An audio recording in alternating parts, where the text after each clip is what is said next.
સ્વર્ગસ્થ ભાવનાબેન જીવાભાઈ કોદર આપણે સૌ શ્રદ્ધાંજલિ દેવા માટે ઉપસ્થિત થયા હોય તો એકવાર સાહેબ આ સુખનાથ ધૂન મંડળને જોરદાર તાળીઓના નાદથી વધાવો. કારણ કે ખરેખર સાહેબ આ સુખનાથ ધૂન મંડળ છે ને એ એક અલગ ધણી ગૌશાળા, જે ગૌશાળાના લાભાર્થે જે કઈ રકમ થાય ને એ બધી જ રકમ ગૌશાળાના લાભાર્થે જ વપરાવાની છે. એક પણ રૂપિયો કોઈ ઘરમાં લઈ જવાનો નથી. તો મજા આવે ને મારો બકરીઓ વરસાવી દો. કારણ કે જે કઈ રૂપિયો આવે એ બધો જ રૂપિયો એક ગાયના લાભાર્થે જ વપરાવાનો છે. ત્યારે મજા આવે ને વરસાવી રહેજો. કારણ કે અમારા ધૂનના સભ્યોએ છૂટાની પણ વ્યવસ્થા કરી રાખેલ છે. તો જે કોઈ ભાઈઓને છૂટા જોતા હોય તો છૂટા પણ લઈ શકે છે.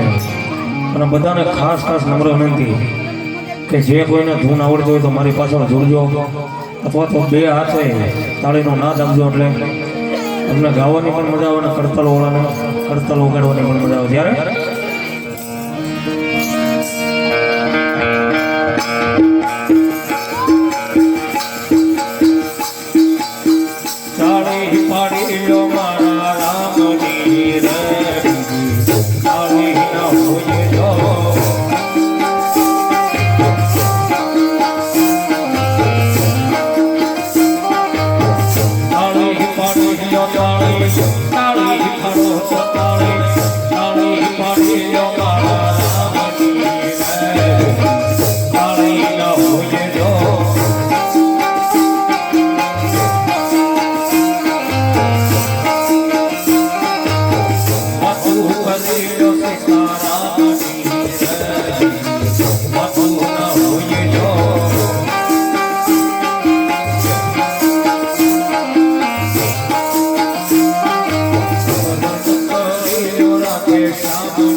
ગઢપણમાં સતની માયા નામ